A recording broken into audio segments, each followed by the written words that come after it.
Mula sa bulwagang pampaligtaan ng UNTV, si Rosalie Cos. Magandang tanghali, ito ang Balita Weekend Edition. Narito ang mga headlines. Bagyong Karding lalo pang lumakas at isa ng severe tropical storm. Babala ng bagyo nakataas na sa ilang rehiyon. Pangulong Ferdinand Bongbong Marcos Jr. balik Pilipinas na bukas ng umaga matapos ang matagumpay na working visit sa Estados Unidos. Pamamahagi ng educational cash assistance ng DSWD, deadline na ngayong araw. Ilan sa mga wala sa listahan, nagbaka sakali pa ring pumila para makakuha ng ayuda. At isang guro sa Misamis Occidental, hinangaan dahil sa mga kaibang diskarte sa pagtuturo sa mga estudyante. Lalo pang lumakas ang bagyong Karding habang papalapit sa kalupaan ng Northern Luzon. Tropical cyclone wind signal, nakataas na sa ilang lalawigan. At para sa iba pang detalye, makakapanayan po natin si Raymond Ordinario ng Pag-asa Weather Forecasting Center. Yes, Mr. Raymond, ano po ang update regarding dito sa bagyong Karding? Yes, Russell, ito ang update natin dito kay bagyong Karding. So, tulad na nabanggit mo, lumakas pa ito at naging ganap ng isang severe tropical storm at huling namataan sa layong 595 kilometers silangan ng Kasiguran, Aurora. So nakikita natin, Russell, bumaba nga, sumusubsob nga na naman itong track nitong bagyong Karding at tinutumbok na ngayon ang area ng Isabela at Aurora. Sa ngayon, ito ay nagtataglay ng hanging aabot ng 100 km kada oras malapit sa gitna at may pagbugso na hanging aabot ng 125 km kada oras. At ito ay kumikilos ng west-southwest sa bilis na 25 km kada oras. Mamayang gabi, ito ay inaasahan natin na sa layong 375 km na may silangan ng Kasiguran, Aurora. Nakataas ngayon ang babala ng bagyo bilang dalawa dito sa southeastern portion ng Isabela, northern portion of Aurora at dyan sa Polillo Island. Signal number 1 naman nakataas ngayon sa southern portion ng Cagayan, rest of Isabela, Quirino, Nueva Vizcaya, southern portion of Papayao, Abra, Kalinga, Mountain Province, Ifugao, Benguet, southern portion of Ilocos Norte, Ilocos Sur, La Union, Pangasinan, rest of Aurora, Nueva Ecija, Tarlac, Bulacan, Pampanga, Zambales, Bataan, Metro Manila, northern and central portion of Quezon, Rizal, Laguna, Cavite, northern portion of Batangas, Camarines Norte, northern and eastern portion of Camarines Sur, at northern portion ng Catanduanes. Halos malaking bahagi nga ng Luzon, Russell, ang nakataas ngayon ang signal natin dahil nga sa lawak ng bagyong si Karding na possible tumama bukas ng hapon hanggang gabi. Ito yung mananalanta at babaybay dito nga sa Aurora, northern part of Nueva Ecija at lalabas ng Pangasinan area. Isa pang bagong na nakikita natin na pagbabago dito sa galaw at intensity o lakas nitong bagyong si Karding, inaasahan natin na possible o malaki ang posibilidad na maging typhoon category ito bago tumama ng kalupaan, kaya lumalaki ang tsansa na magtaas tayo ng signal number 4 bago pa ito tumama ng kalupaan. Russell? Yes, Mr. Raymond, yung mga naunang bagyo kay bagyong Karding ay naging super typhoon pero nabanggit mo nga na posibleng maging typhoon itong Karding. May posibilidad ba na maging super typhoon din ito? Sa ngayon nakikita natin within our forecast period hanggang typhoon intensity ang atin nakikita. Ngunit hindi natin tinatanggal yung possibility na maging super typhoon ito. Ngunit mangyayari na yan dito sa West Philippines, ipapalayo ng ating bansa. So yun yung ating nakikita base sa ating latest analysis. Mr. Raymond, maapektuhan din ba ng bagyo ang Angat Dam na hanggang ngayon ay nasa minimum level pa rin ang water level? Yes, Russell, ito no. So babanggatin ko na lang din, ay dadagdag ko na yung mga areas na uulanin simula mamayang gabi hanggang bukas sa madaling araw dyan sa may Batanes, Cagayan, Isabela, northern portion of Aurora, Catanduanes, Camarines Sur at Camarines Norte. Rest of tomorrow hanggang madaling araw ng Lunes, yung heavy to intense rains with at times torrential rains dyan sa southern portion ng Isabela, Quirino, Nueva Vizcaya, Benguet, La Union, Pangasinan, Aurora, Nueva Ecija, Tarlac at northern portion ng Zambales. Then moderate to heavy with at times intense rains naman dyan sa nalalabing bahagi ng Central Luzon at moderate to heavy rains over Cagayan, Ilocos Provinces, Calabarzon, Metro Manila, and rest of Isabela and Cordillera Administrative Region. So nakikita natin, Russell, no? So magandang balita ito dito sa Angat Dam natin dahil nga kapag ito ay dumaan dito sa Central Luzon area at magdulot ng moderate to heavy at may paminsan-minsang intense to torrential rains, maaari itong makatulong para madagdagan yung level ng Angat Dam natin. Ngunit nakikita natin na medyo may kabilisan din ang magiging takbo nito kaya babantayan din natin yung daming ulan na matatanggap nga ng watershed ng Angat at sana nga na inasahan natin na malaking tulong itong pagdaan ng Bagyong Karding dito sa Central Luzon para naman madagdagan ang level ng tubig ng Angat. Last question na lang po, Mr. Raymond. Hanggang kailan aasahan ang masungit na lagay ng panahon sa malaking bahagi ng bansa para sa mga kababayan natin nagpaplano namang bumiyahe sa mga probinsya o ng kanilang mga lakad? Sa ngayon, nakita natin, Russell, na base sa ating forecast track, no? So, bukas yung pinaka-critical na o pinaka-crucial na araw dahil nga maglalandfall ito at babaybay dito sa may northern and central Luzon. So, itong mga area sa east, kapag pagdaan ng Bagyong Karding, pagkakaroon na tayo ng generally improving weather conditions. So, by Sunday night, possible na magkakaroon na ng gradual improvement sa weather conditions. Pero dito sa eastern section, sa western section naman ng Luzon, including Metro Manila, babantayan natin dahil habang nasa West Philippine Sea itong bagyong si Karding, ay possible pa rin magdulot ng mga pagulan hanggang Lunes o possible hanggang Martes. Alright, maraming salamat po Mr. Raymond Ordinario, isa sa mga weather forecaster ng Pag-asa. Nakataas na sa red alert status ang 4 na probinsya na inaasahang dadaanan ng Bagyong Karding. Ayon sa NDRRMC, naka-alerto na ang mga lokal na pamahalaan sa Ilocos Region, Cagayan Valley, Cordillera Administrative Region at Central Luzon. Sabi ng NDRRMC, kailangang maipatupad sa mga nabanggit na lugar ang preparedness at response protocol. Nasa mga local government unit na nila ang kapangyarihan kung agad ipag-uutos ang paglikas sa mga nasa delikadong lugar, lalo na sa mga flood, flash floods at landslides prone areas. Sentro ng 6 na araw na working visit ni Pangulong Ferdinand Bongbong Marcos Jr. sa Estados Unidos ang pag-unlad ng ekonomiya ng Pilipinas at pagpapanatili ng seguridad at kapayapaan sa rehiyon. Bukod sa kanyang naging talumpati sa United Nations General Assembly, naging abala rin ng Pangulo sa pagsuyo sa mga mamumuhunan sa Pilipinas mula sa Amerika. Ito ang balita ni James Bontuyan. Puno ng kabi-kabilang pagpupulong ang schedule ng working visit ni President Ferdinand Bongbong Marcos Jr. dito sa Amerika. Bagaman ang pangunahing pakay ng Philippine President ay ang pagbibigay ng talumpati sa 77th session ng United Nations General Assembly bilang isa sa mga head of state, sinamantala na nitong makausap ang ilang world leaders, gayon din ang business community sa sidelines ng world event.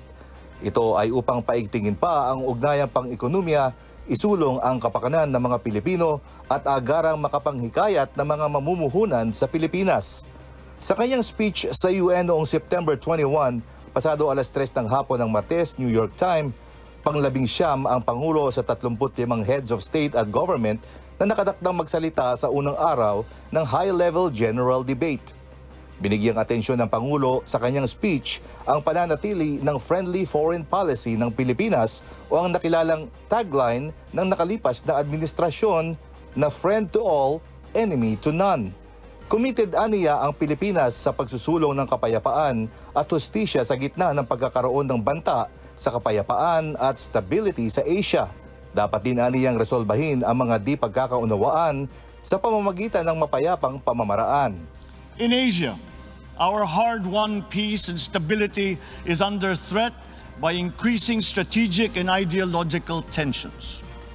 These behoove us to uphold the ideals that led to the establishment of this Parliament of Nations, and to reject any attempt to deny or redefine our common understanding of these principles. Nabanggit din ito ang issue sa climate change, world economy, advanced technologies, science, education, food security, at sustainability. Umipala rin ang presidente sa lahat ng UN member states na suportahan ang temporary membership ng Pilipinas sa UN Security Council upang maisulong ang kandidatura ng bansa Ipinagmalaki ng Pangulong naging matagumpay aniya ang peace agreement sa Bangsamoro Autonomous Region in Muslim Mindanao o BARMM. My country's experience in building peace and forging new paths of cooperation can enrich the work of the Security Council. And to this end, I appeal for the valuable support of all UN member states for the Philippines' candidature to the Security Council for the term of 2027 to 2028.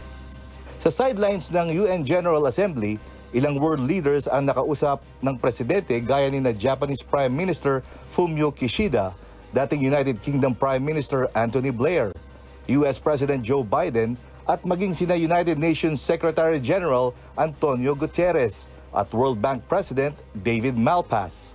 Sa makasaysayan nitong bilateral meeting kay US President Biden, napag-usapan ang issue sa South China Sea. Binigyang diin din ang suporta sa freedom of navigation at overflight at ang mapayapang pagresolba sa mga hindi pagkakaunawaan. In addition, I expect we'll discuss the South China Sea and disputes in critical global throughway. I've spent a lot of time with not only the President of China, but others about the international waters and how they had to be respected. And we should talk about that a little bit, I hope. Kapwa nagkasundo naman ang dalawang ipagpapatuloy ang pagpapatibay sa alyansa ng Pilipinas at Amerika. We are your partners, we are your allies, we are your friends. And in like fashion, we have always considered the United States our partner, our ally, and our friend. We've had some rocky times, but the fact is it's a critical relationship from our perspective. I hope you feel the same way. For decades, the alliance has strengthened both of us, I believe. And one of the things I want to talk about today is how we continue to strengthen that and work together on the things that are of greatest concern to you. Samantala, naging abala rin ang presidente sa pagharap sa American business community kung saan nakausap nito ang ilang American firm owners at executives. Binigyan din ni PBBM na ngayon na ang pinakaakmang panahon ng pagninegosyo sa Pilipinas. Ipinagmalaki din nito ang paborableng business climate at malinaw na roadmap para sa economic recovery ng Pilipinas maging ang tuloy-tuloy na pagdago ng ekonomiya ng bansa. And therefore, we invite strategic investors from the United States to take part in this Philippines economic resurgence. Key structural reforms have been set into place to allow for wider participation in our industries. We have expanded the space for foreign investments in previously protected sectors, especially those that employ advanced technologies and research and development activities. Ayon kay Press Secretary Trixie Cruz Angeles, ngayong 2022, tumaas na foreign direct investment sa Pilipinas ngayong taon at inaasahang mas tataas pa ito dahil sa personal na panunuyo ni Pangulong Marcos Jr. sa American business sector. Hanggang sa ika-6 at huling araw ng working visit ni PBBM dito sa Amerika ay nakipagpulong pa ito sa ilang US firms. Linggo ng umaga, September 25 Manila time, inaasahang darating si President Ferdinand Bongbong Marcos Jr. at ang delegation nito sa Pilipinas mula dito sa Estados Unidos. James Bontuyan, UNTV News and Rescue. Diyos ang aming sandigan, serbisyo publiko ang aming pinahahalagahan. Nakakuha ng record high na positive 81 net satisfaction rating si dating Pangulong Rodrigo Duterte sa mga huling araw ng panunungkulan nito. Excellent ang grade na nakuha ng dating Pangulo nang tanungin sa survey ang ilang mga Pilipino mula sa iba't ibang bahagi ng bansa. Ito ang balita ni Brian Balderaje. Nananatiling mataas ang net satisfaction rating o malaking bahagi ng mga Pilipino ang kontento sa panunungkulan ni dating Pangulong Rodrigo Duterte hanggang sa bumaba ito sa kanyang pwesto. Yan ang lumabas sa second quarter 2022 Social Weather Survey na inilabas kahapon. Isinagawa ito noong June 26 to 29 kung saan ito ang mga huling araw ng dating Pangulo sa Malacanang. Sa 1,500 adult Filipino na tinanong ng face-to-face, kung saan tig 300 dito ay mula sa Luzon, Visayas at Mindanao at 600 naman sa Balance Luzon. 88% sa mga ito ang nagsabi na nasisiyahan sila sa pagganap sa tungkulin ni President Rodrigo Duterte bilang presidente ng Pilipinas. 7% ang hindi, habang 5% ang hindi makapagpasya. Katumbas ito ng record high na plus 81 net satisfaction rating ng SWS o excellent grade. Nahigitan nito ang dating record high na plus 79 na si dating Pangulong Duterte rin ang nakakuha noong November 2020 survey. Samantala, hindi pa inilalabas ng SWS survey ang total average satisfaction rate ni dating Pangulong Duterte sa 6 na taon nitong panunungkulan. Brian Baldarahe, UNTV, News and Rescue. Diyos ang aming sandigan, serbisyo publiko ang aming pinahahalagahan. Umaasa ang National Economic Development Authority na maiaahon ng holiday remittances ang halaga ng piso kontra dolyar. Sinabi ni NEDA Undersecretary Rose Edelion na inaasahang marami ang magpapadala ng dolyar sa Nobyembre at Disyembre. Nagsara ang piso kahapon sa 58 pesos and 50 centavos na itinuturing na ikasampung record low ngayong buwan. Nag-abiso na sa Department of Trade and Industry ang ilang mga manufacturer ng mga holiday food item na magpapatupad sila ng taas presyo sa kanilang mga produkto. Samantala, pinag-iingat din ng DTI ang mga consumer sa pagbili ng mga mumurahin at substandard na pailaw ngayong holiday season dahil maaari itong pagmulan ng aksidente. Ito ang balita ni Janice Inhente. Setyembre pa lamang pero nagsimula ng magtaas ng presyo ang ilang holiday food items. Ayon sa Department of Trade and Industry, mayroon nang nasa 10 hanggang 20 mga manufacturer ng holiday food items ang nag-abiso sa kanila na magpapatupad ng price increase. Kabilang sa mga nagtaas na ng presyo ang hamon, fruit cocktail, all-purpose cream, mayonnaise at ilang brand ng pasta. Ayon sa DTI, bagaman hindi kasama sa kanilang nire-regulate ang presyo ng mga holiday food items, pakiusap nila sa mga manufacturer, huwag masyadong taasan ang dagdag presyo upang hindi naman mabigatan ang mga consumer. We have seen na may mga produkto na medyo malalaki yung tinaas. Kung 5 to 7 pesos siguro na pag-akyat ng presyo, okay lang. But pagka medyo malaki na, baka mahirapan na ang consumers bumili nito. But also for competition purposes, hindi naman din sila dapat sabay-sabay magtaas ng presyo kasi ang tendency natin, 'di ba, ng consumers, we gravitate towards those products na hindi nagtaas ng presyo or maliit lang yung diferensya from before. Payo ng DTI sa mga consumer mamili ng paunti-unti bago pa mag-Disyembre kung saan inaasahan na maaaring mas tumaas pa ang presyo ng mga produkto. Samantala, nagpaalala naman ng DTI sa mga mamimili na maging mapanuri sa mga bibilhing pailaw ngayong holiday season. Payo ng DTI sa publiko, iwasang bumili ng mga mumurahin o mga substandard na pailaw dahil maaari itong pagmulan ng sunog. Pagka po nakakita kayo ng mga 50 pesos or 100 pesos, please i-check nyo mabuti yung certifications kasi alam mo yung ang tendency natin, bibili tayo ng mura, hindi ba? Pero ito po yung mga mura na hindi dumadaan sa certification process ng DTI. It causes fire, di ba? Nakakadelikado ang paggamit niyan.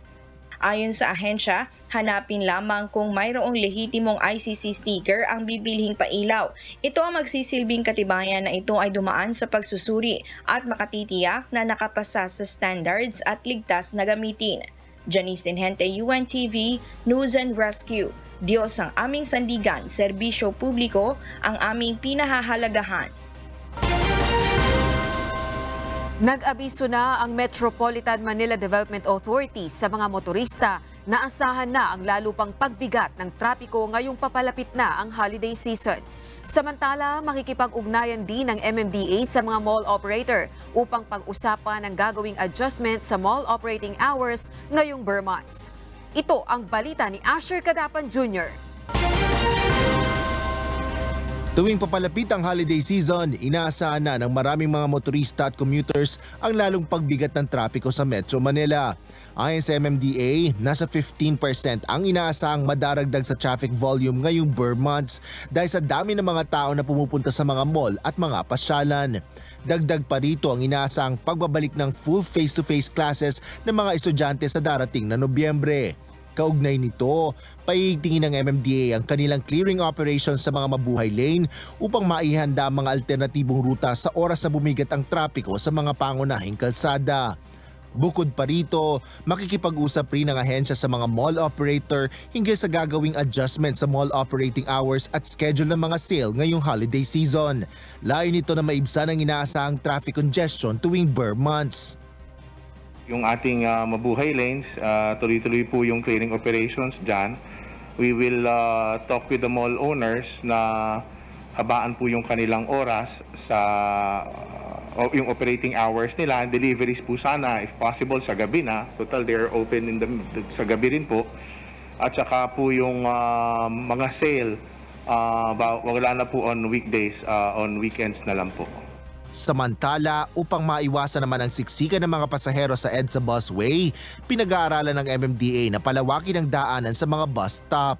At dahil makipot ang espasyo sa bus stop, plano ng MMDA na patigilin na lamang ang bawat bus sa gitna ng lane upang mapalapad pa ang walkway para sa mga pasahero. Tinitingnan rin ng MMDA ang posibilidad na makapaglagay ng tent sa mga bus stop bago umakyat ng footbridge upang may masilungan ng mga pasaherong nakapila. Gayon din ang paglalagay ng mga portalet o palikuran sa bawat stasyon. Titingnan natin po yung sitwasyon sa mga bawat and we will try to improve this other stations, yung mga conditions. Yung mga maayos naman, palagay ko okay na po sila. Upang makatulong naman sa pagdagsa ng mga pasahero lalo kapag rush hour, plano ng Department of Transportation na magdagdag ng 50 bus units sa EDSA Busway. Asher Cadapan Jr., UNTV News and Rescue. Diyos ang aming sandigan, serbisyo publiko ang aming pinahalagahan. Nakikiusap ang Department of Trade and Industry sa 3 malalaking supermarket na paabutin pa sana hanggang sa Disyembre ang supply ng asukal na ibinebenta ng 70 pesos per kilo. Umapila si DTI Undersecretary Ruth Castelo sa mga nasabing supermarket na palawigin pa ang pagbebenta ng murang asukal upang makapag-avail ang mga consumer hanggang sa matapos ang holiday season. Ang request rin natin sa kanila, itong 3 stores na to, baka pwedeng ma-stretch natin yung supply until after Christmas na para makabili ng 70 pesos. Itong 1 kilo per person natin, doon lang to sa 70 pesos kasi naglabas si Pangulo di ba, ng agreement nila with Pure Gold, SM at saka Robinson Supermarkets. So itong 3 major chains na to, nakakapagbenta sila ng white or raw sugar ng 70 pesos. Base umano sa monitoring ng DTI, mula sa dating 105 pesos na presyo ng asukal, ngayon ay bumaba na ito sa 90 pesos per kilo. Gayunman, mahal pa rin ang presyong ito ayon sa DTI. Nauna nang inaprubahan ni Pangulong Bongbong Marcos ang importasyon ng nasa 150,000 metric tons ng asukal na inaasang darating sa Nobyembre. Panibagong rollback sa presyo ng langis ang inaasahang ipatutupad ng mga oil company sa Martes. Sa inisyal na pagtaya ng oil industry players, posibleng bumaba ng 80 centavos hanggang 1 peso and 20 centavos ang presyo ng kada litro ng diesel, habang 1 peso and 20 centavos hanggang 1 peso and 50 centavos naman ang inaasahang bawas sa presyo ng gasolina. Samantala, nasa piso rin ang posibleng maging tapya sa kerosene. Ang pabago-bagong presyo ng mga produktong petrolyo ay bunsod pa rin ng paggalaw ng oil prices sa international market. Maaari nang gawin online ang protesta ng mga motoristang tutol sa paghuli sa kanila kaugnay sa paglabag sa batas trapiko. Ito ay sa pamamagitan ng online platform na inilaan ng Metropolitan Manila Development Authority o MMDA. Ito ang balita ni Asher Cadapan Jr. Bumuo ang Metropolitan Manila Development Authority ng online platform kung saan maaaring makapagsumite ang mga motoristang may dispute o protesta sa kanilang traffic violation. Bukod sa proteksyon laban sa COVID-19, layo nito na makapagbigay ng ginhawa sa mga motorista sa pagreresolba ng mga isyu nito sa batas trapiko. Ayon kay MMDA Acting Chairman Carlo De Mayuga III, matitiyak nito na kompleto ang requirements na isinusumite ng mga motorista na mahalaga sa proseso ng kanilang pagpoprotesta. It's just an option. The physical filing po is tuloy-tuloy pa rin po yan. Pero para po natin maiwasan yung pagbiyahe, at babalik po tayo pagka hindi kumpleto ang requirements dun sa mga meron pong access for online service, ito po ay napakaganda. Ipoproseso ng MMDA mga protesta na natatanggap nito online mula alas 8 ng umaga hanggang alas 5 ng hapon, Lunes hanggang Biyernes. Para sa mga magsusumite paglagpas ng alas 5 ng hapon, ipoproseso na ito sa susunod na araw ng pasukan. I think this is only like 5-10 minutes of application, and then ma-upload nyo lang po ang inyong mga tickets together with your ORCR. Kayo po ay in 3 days matatawagan po ng MMDA your the acceptance and the schedules of the adjudication traffic. Sakaling hindi pa rin pabor ang mga motorista sa resolusyong ibibigay sa proseso ng online dispute, maaaring personal na pumunta ang mga ito sa tanggapan ng MMDA. Ito ay upang maghain ng motion for reconsideration sa pamunuan ng Traffic Adjudication Board.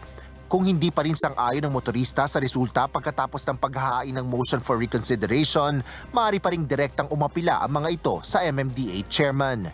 Asher Cadapan Jr., UNTV News and Rescue.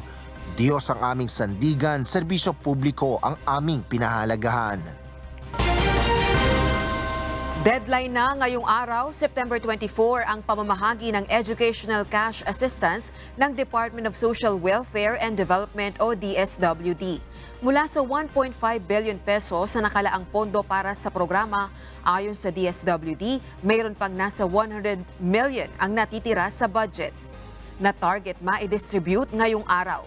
Batay sa datos ng ahensya, aabot sa higit 500,000 mga may hirap na estudyante ang nakatanggap na ng ayuda, na mas mataas kumpara sa 400,000 na inisyal na target ng DSWD.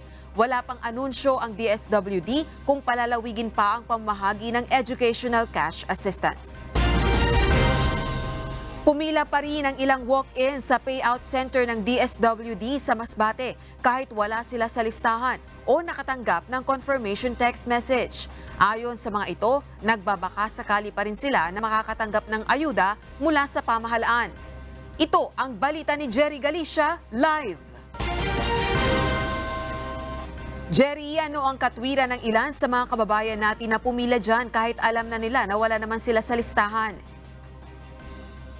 Yes, Rosalie, ilan sa mga katwiran ng mga Masbateño na natin nakausap kanina, mga nakapila, ilan sa kanila ay may hirap nila, wala natatanggap na anumang ayuda sa gobyerno. At meron silang nasagap na balita na pwedeng pumila kahit wala sa listahan. Itong last day payout ng Department of Social Welfare and Development dito sa Masbate City. Nagtiti sa siksikan, maghabang pila at init ng sikat ng araw ang mga kabayan natin Masbateño para sa last day payout ng Education Assistance ng Department of Social Welfare and Development o DSWD sa Magallanes Team dito sa siyudad ng Masbate. Madaling araw pa lang ay nagdahi na mga tatanggap ng ayuda mula sa DSWD.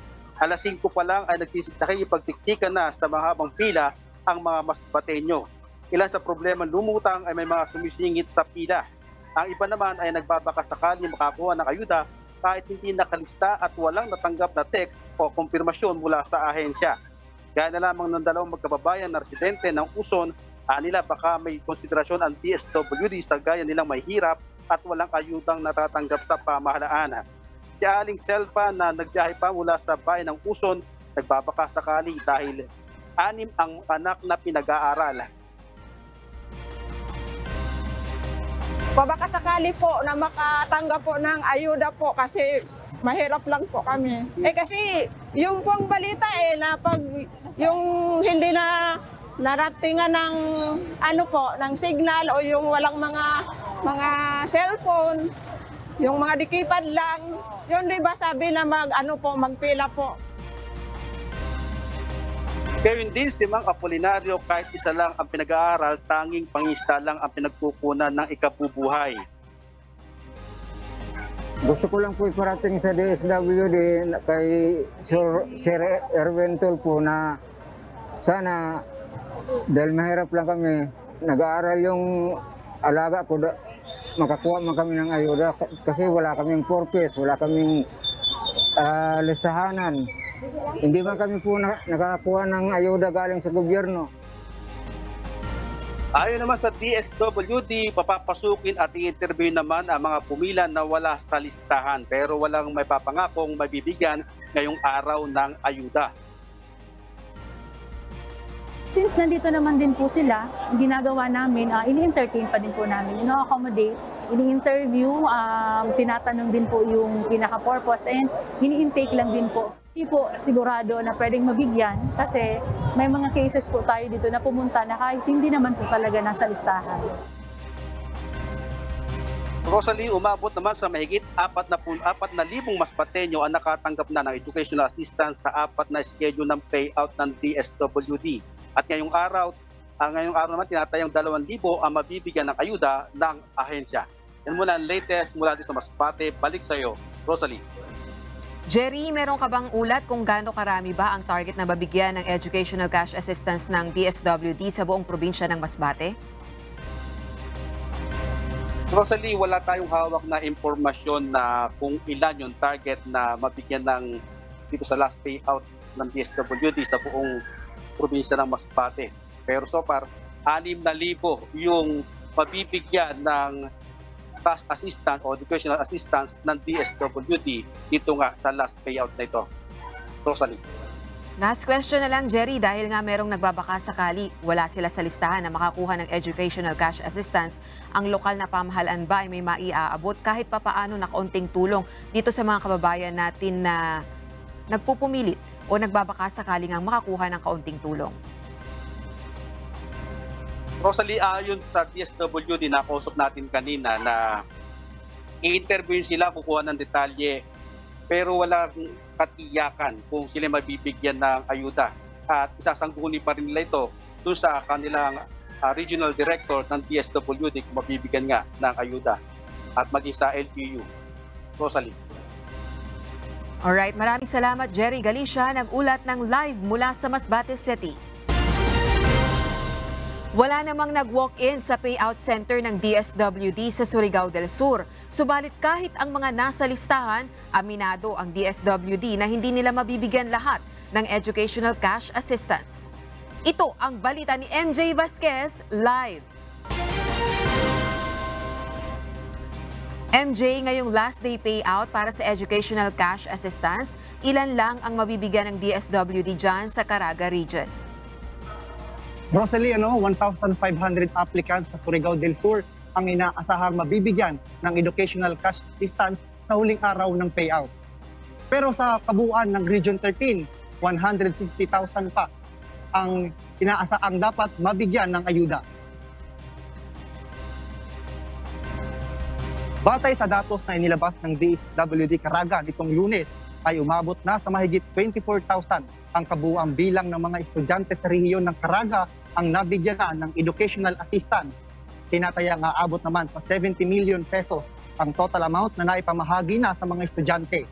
Nitong Lunes, sinabi ni Assistant Regional Director for Operations ng DSWD 13, Jean Paul Parajes, na nasa 150,000 registered applicants pa sa Caraga Region ang kanilang seserbisyuhan.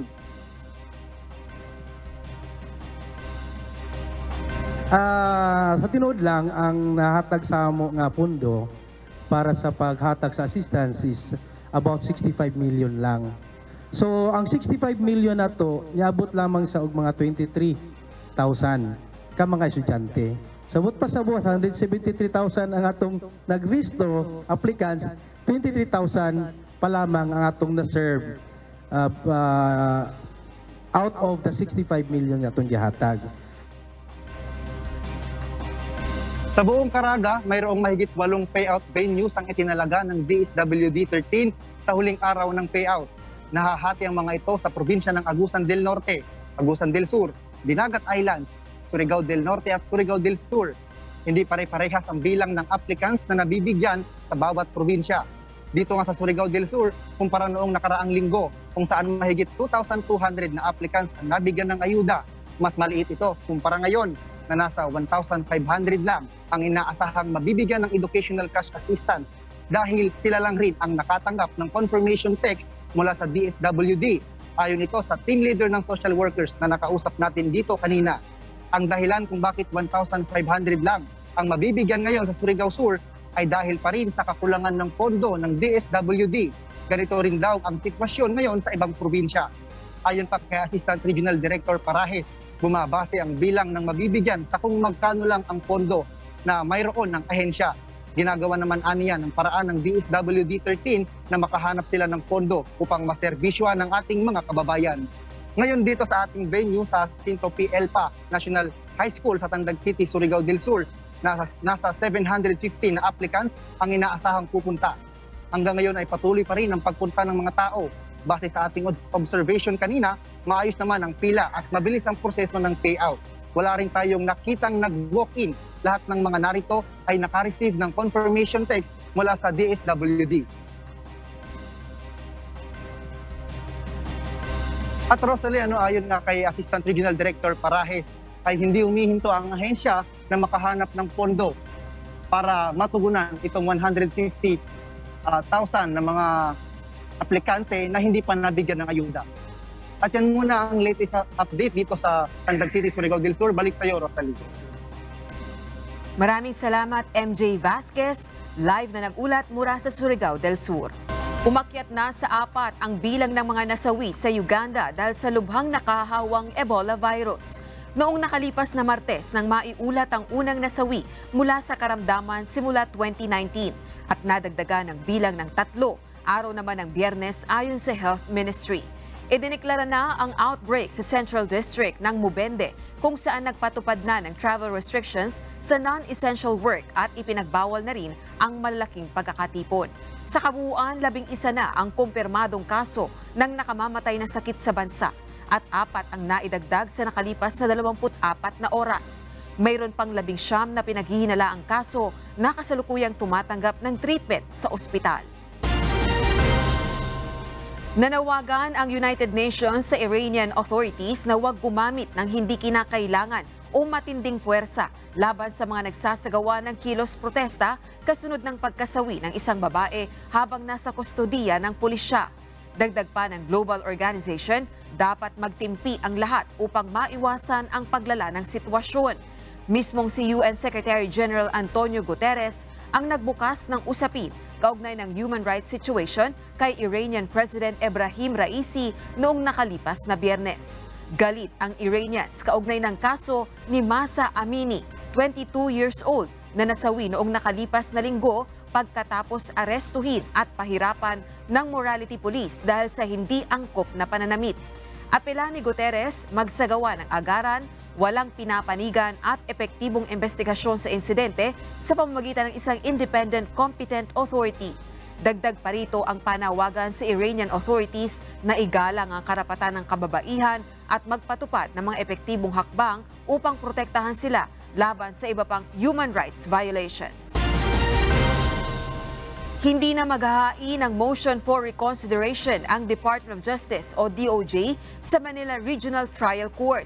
Kaugnay ito sa didismiss nilang kaso na layong ideklarang terorista ang Communist Party of the Philippines at New People's Army o CPP-NPA. Subalit sa halip, bagong kaso ang ihahain ng DOJ sa Court of Appeals. Ito ang balita ni Dante Amento.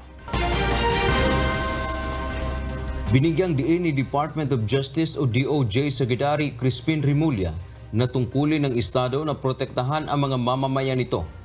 Kasunod ito ng pag-dismiss ng Manila City Regional Trial Court Branch 19 sa kasong isinampa ng DOJ noong 2018 na layong ideklarang terorista ang Communist Party of the Philippines at New People's Army o CPP-NPA. Alam niyo naman, it's something that the state has to take care of when people are attacking the state. Kailangan natin kumilos and we use the law for its purpose and we will obey the law. Whatever the case may be. Sa isang panayam, inihayag ng kalihim hindi na sila maghahain ng motion for reconsideration sa kaso sa Manila RTC. Sa isang bukod na pahayag, sinabi ni DOJ spokesperson Attorney Miko Clavano, maghahain sila ng bagong prescription case laban sa CPP-NPA sa ilalim ng Republic Act 11479 o ang Anti-Terrorism Act of 2020 sa Court of Appeals na may jurisdiksyon sa kaso. Batay sa anti-terror law, ang prescription case ay ihahain sa korte na may pahintulot mula sa Anti-Terrorism Council o ATC batay sa rekomendasyon ng National Intelligence Coordinating Agency o NICA. Idadaan sa judicial process o paglilitis kung saan bibigyan ng pagkakataon ang mga grupo o individual na hininging ideklarang terorista na marinig ang kanilang panig. Dagdag pa ni Clavano, pinili nilang hindi maghain ng motion for reconsideration dahil ang naging batayan ng desisyon ng Regional Trial Court sa kaso ay ang Human Security Act na pinawalang bisa ng Anti-Terrorism Act. Dante Amento, UNTV, News and Rescue. Diyos ang aming sandigan, serbisyo publiko ang aming pinahahalagahan. Magde-deploy na ng mobile forces ang Philippine National Police sa Masungi Geo Reserve sa Rizal upang makatulong sa pagbabantay. Ayon sa PNP, tutulong sila sa pamunuan ng Masungi Geo Reserve Foundation na maproteksyonan ang lugar laban sa mga iligal na nagtatayo ng estruktura sa protected area. Ito ang balita ni JP Nunez.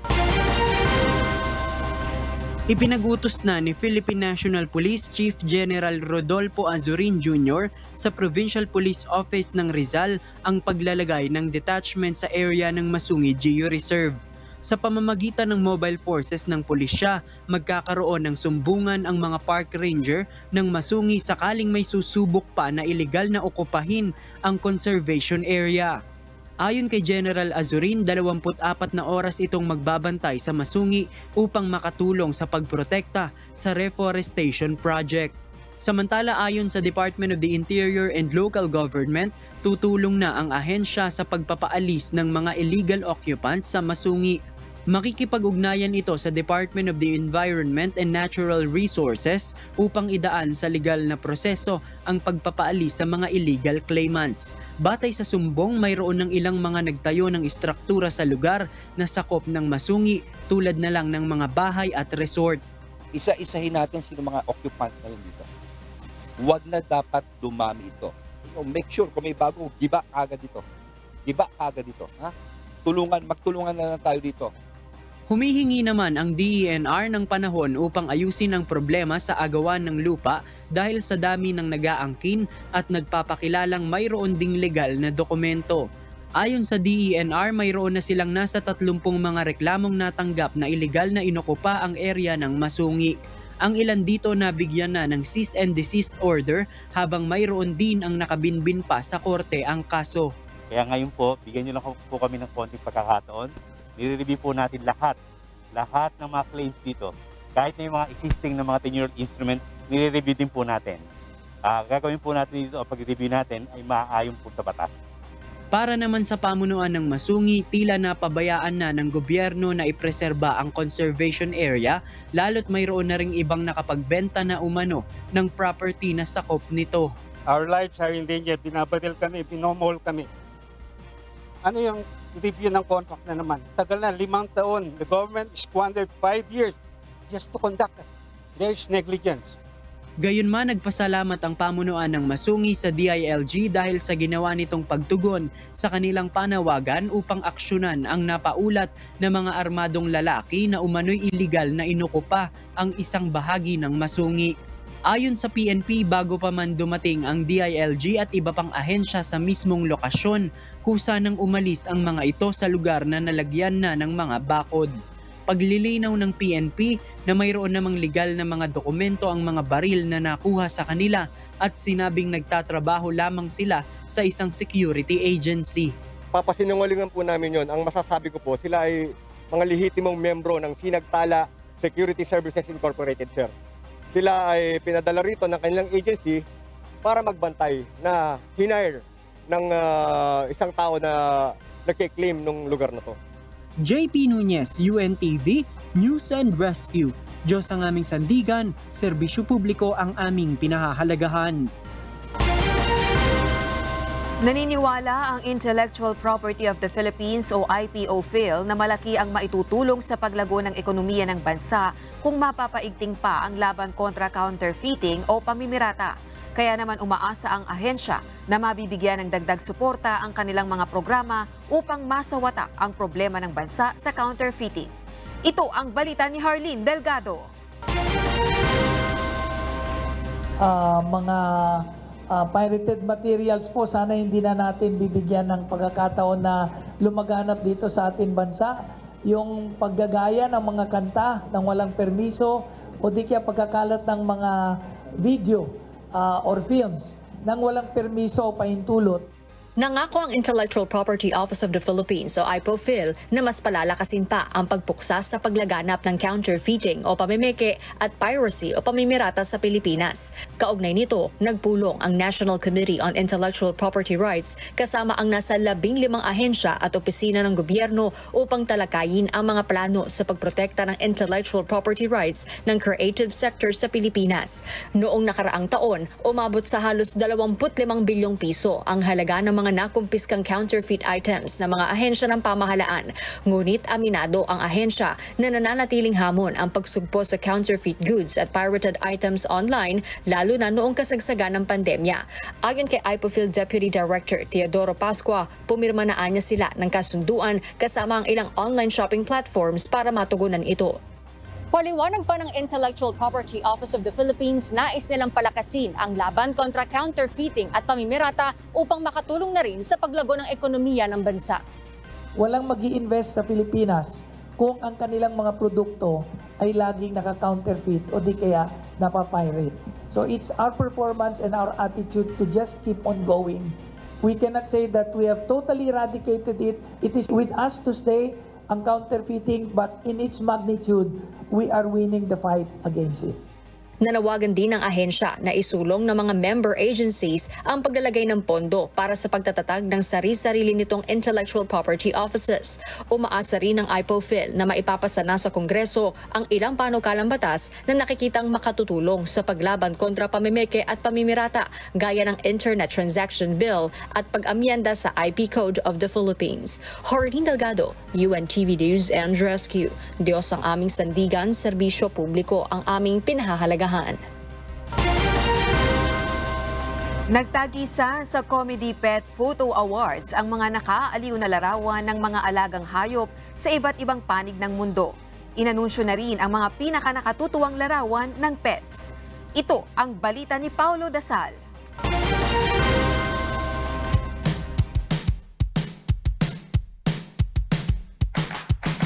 Break muna sa mga isyung pampolitika at pagmasdan ang mga nakakatawang photos ng pets na siguradong pantanggal ng stress. Inilabas na ng Comedy Pet Photo Awards ang mga nanalo sa patimpalak ngayong taon. Chick to chick ba ito? O neck to neck? Boom boom! Ang larawang ito ng dalawang pusang nag-head to head ang overall winner sa kompetisyon. Ito namang cut na ito, sabik nang may upload ang kanyang selfie. Samantalang itong si Mingming, busy sa paglambitin. Pero taod naman sila sa Grandmaster na kuting. Hindi naman patatalo sa cute entries ang iba pang pets. Hanap mo ba ay Chaffer Dog? O Happy Horse? Meron din namang ka-look-alike ni Boss. Aba, Twinning. Ilang taon nang isinasagawa ang Comedy Pet Photo Awards. Layo ng organizer na i-highlight ang positive awareness sa animal welfare issue at kilalanin ang pambihira at mahalagang kontribusyon ng mga alagang hayop sa buhay ng mga tao. Nakatatanggap naman ang overall winner ng $2,300 o 134,000 pesos na cash prize at $5,700 o 332,000 pesos na donasyon para sa mapipiling charity. Paulo Dasal, UNTV News and Rescue. Diyos ang aming sandigan, serbisyo publiko ang aming pinahahalagahan.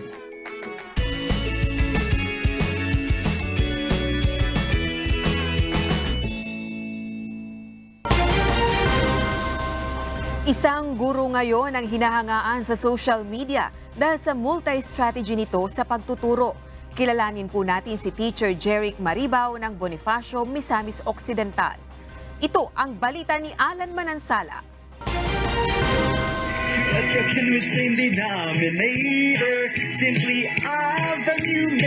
Viral ang isang guro sa Bonifacio, Misamis Occidental dahil sa kanyang paraan kung paano magturo sa kanyang mga estudyante.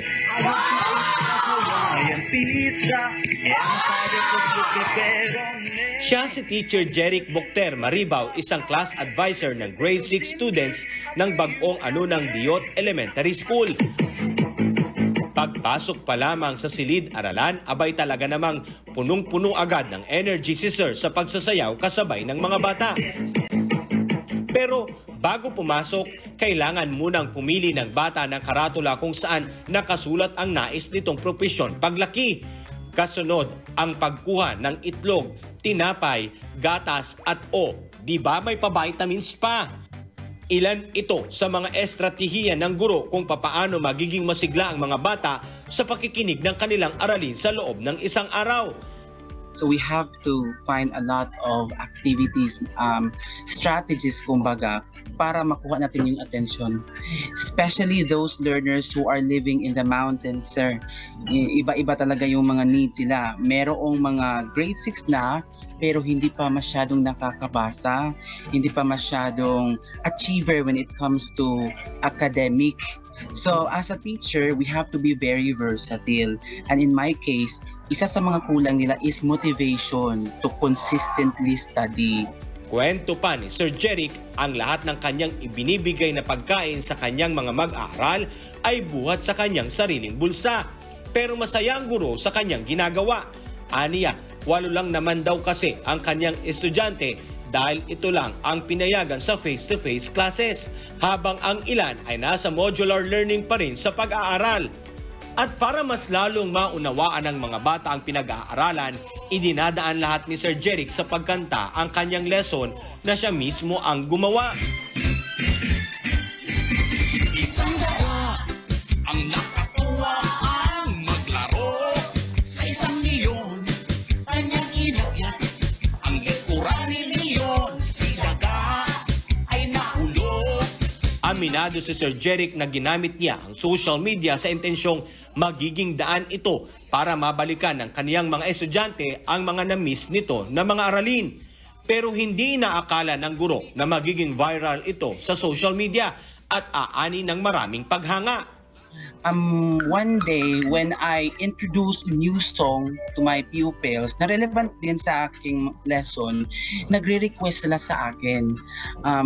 Baka magawa din ako ng page para pag uwi nila sa bahay ay makontinue nila yung learning nila doon sa page ko. Dito na rin naisip ni Sir Jeric na sa pamamagitan ng social media, maaari din siyang kumita na maaaring magamit sa pandagdag niya sa pagtuturo. At wala, nagkatotoo nga. Nang nagbalik eskwela ang kanyang mga estudyante noong Agosto, namigay din ng libreng school supply si Teacher Jeric sa kanyang mga estudyanteng chikiting. Kaya naman, truly amazing itong si Sir Jeric. Sa ngayon, nasa 151,743 followers na si Teacher Jeric sa kanyang channel, habang umani ng million views ang ilan sa kanyang mga videos. At para sa mga hindi pa nakakapanood ng mga multi-strategy ng guro, maaari siyang bisitahin sa Jeric channel. Ngayong nasa adjustment period pa ang lahat dahil sa nararanasang health crisis ng mundo, lalo na ang mga nasa sektor ng edukasyon, malaking tulong sa mga batang mag-aaral ang mga estratehiyang ginagawa ng mga guro para lamang mahikayat sa kanilang pag-aaral. At para sa mga gurong patuloy na nagsusumikap, nagtitiis at matiyagang gumagawa ng kanilang tungkulin bilang pangalawang magulang ng mga batang Pinoy, saludo po kami sa inyo.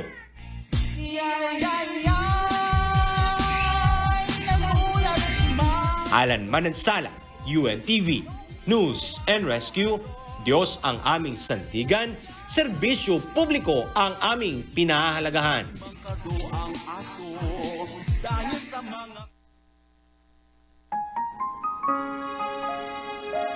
Narito naman ang salita ng Diyos na ating sandigan mula sa Aklat ng Kawikaan 29:11 na nagsasabi, "Inihihinga ng mangmang ang buong galit niya, ngunit ang pantas ay nagpipigil at tumitiwasay."